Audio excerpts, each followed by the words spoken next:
The song started out as a poem. It was then an Irish song written in Gaelic, and it was hundreds of years before it was eventually translated into English. The poem was written as a thank you to a missionary who came to Ireland. He's the only missionary who has an entire international holiday named after him. Welcome to Church History. I'm your host, Laura Lee Siemens. This is our summer season. I'm telling the stories of our great hymns. This podcast tells the story of the church in chronological order. We started with the story of Jesus, and we have traveled through history into the 1800s. For this summer, we're going to tell the story of the church in chronological order through our great hymns. So, enjoy this summer season.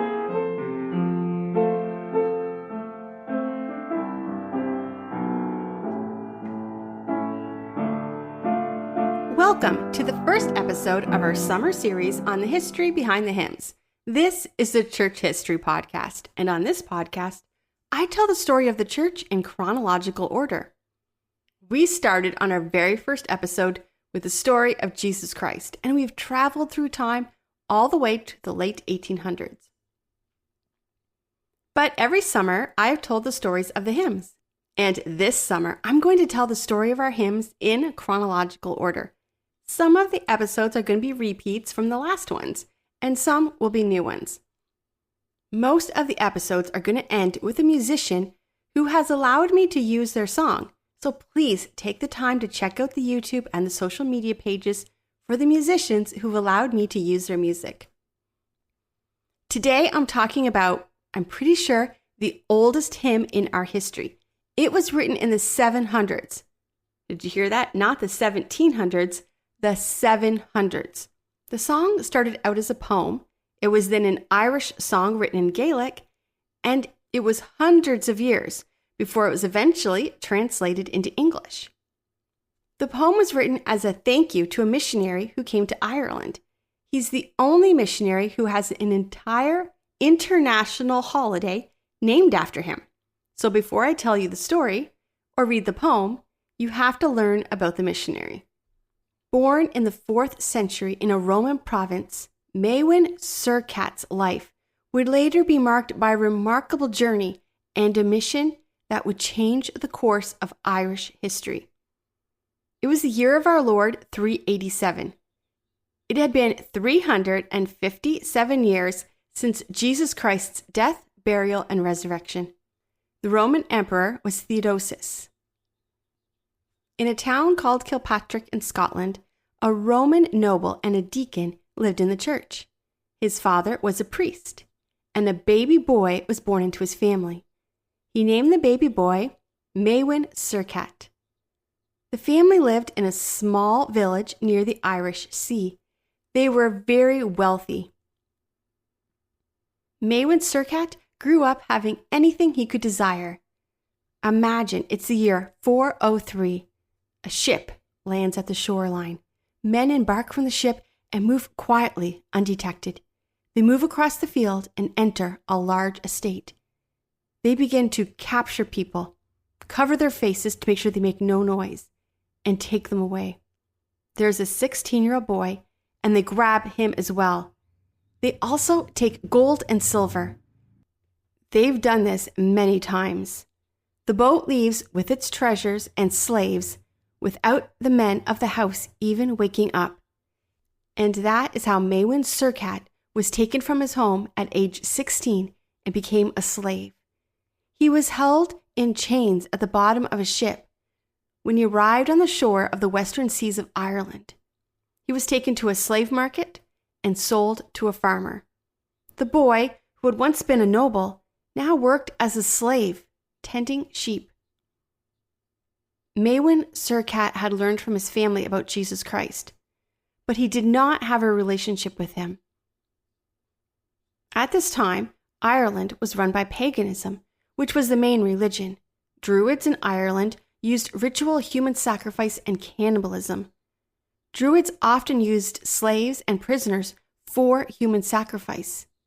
Recent discoveries in Ireland by archaeologists prove that prisoners were tortured and their murders were brutal. This was not a place you wanted to be taken as a slave.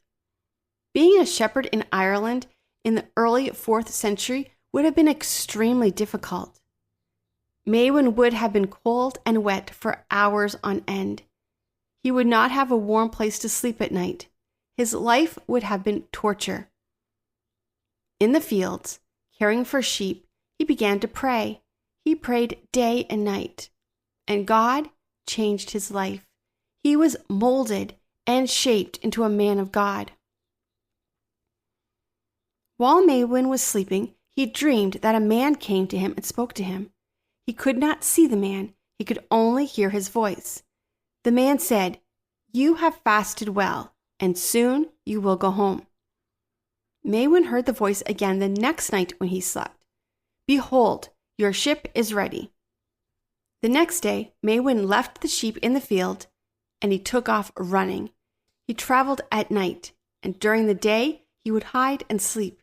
He traveled all the way across the island to the shipping port and found his way onto a ship, and eventually all the way back home.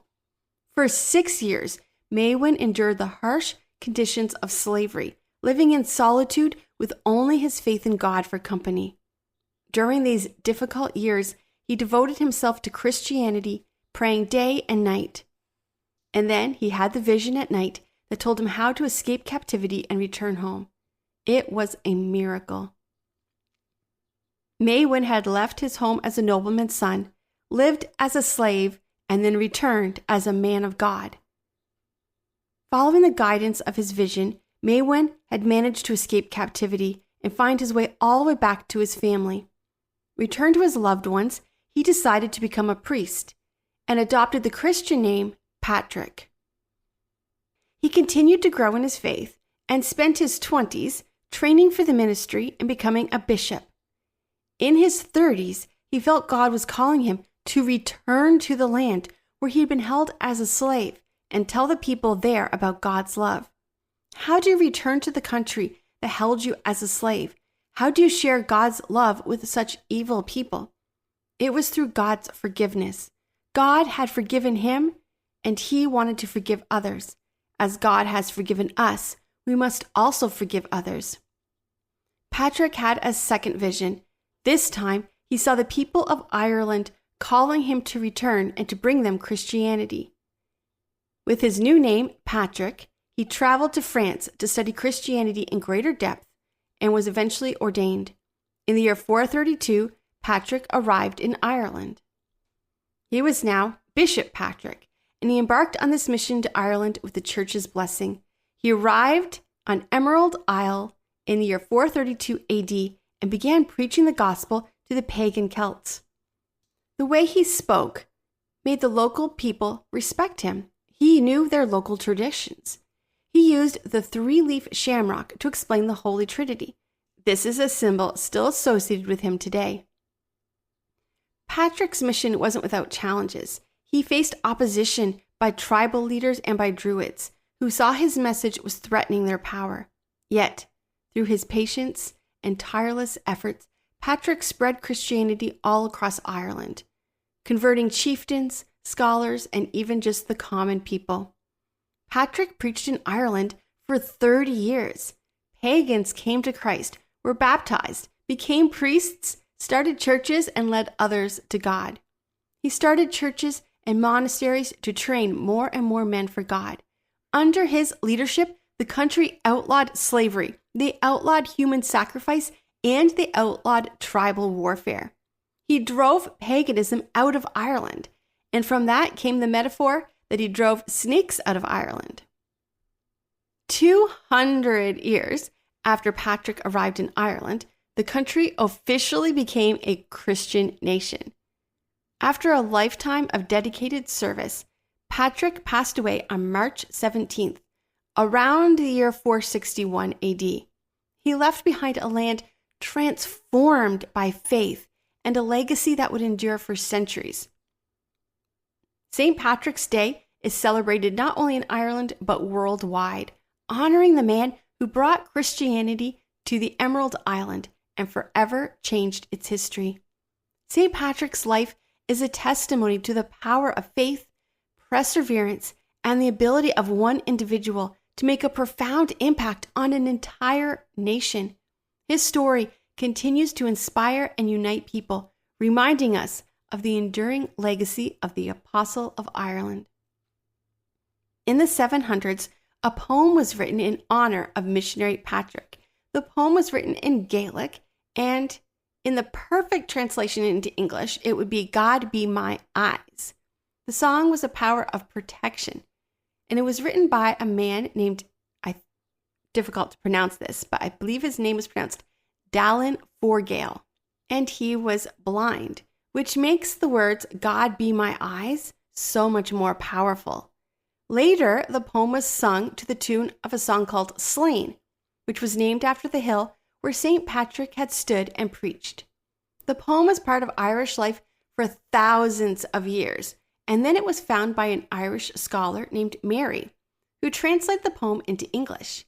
The English poem was discovered by another woman named Eleanor, who was born in Manchester, England. She was a writer and a journalist. She moved with her family to Ireland as a child, and as an adult, she returned to England and published many books.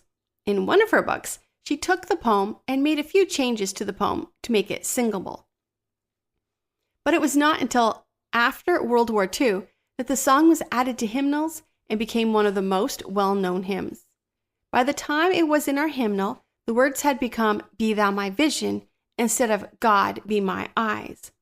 As you listen to the words of "Be Thou My Vision," think about the life of St. Patrick, who was the inspiration behind the hymn.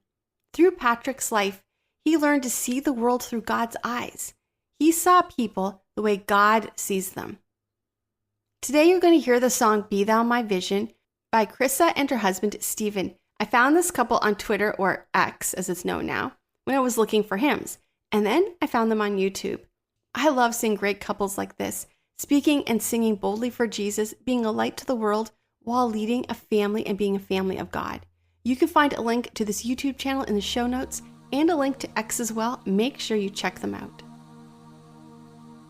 Be thou my vision, O Lord of my heart, not be all else to me, save that thou art. Thou my best thought, by day or by night, waking or sleeping, thy presence my light.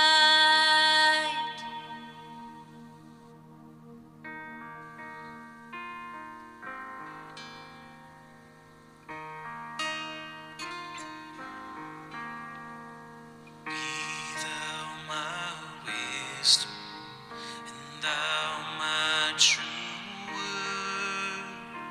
I ever with thee, and thou with me, Lord. Thou my great Father, I thy true Son. Thou in me dwelling, and I with thee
heaven's joy, all bright, heaven's sun. Heart of my own heart, whatever befall, still be my vision, oh ruler of all. Heart of my own heart, whatever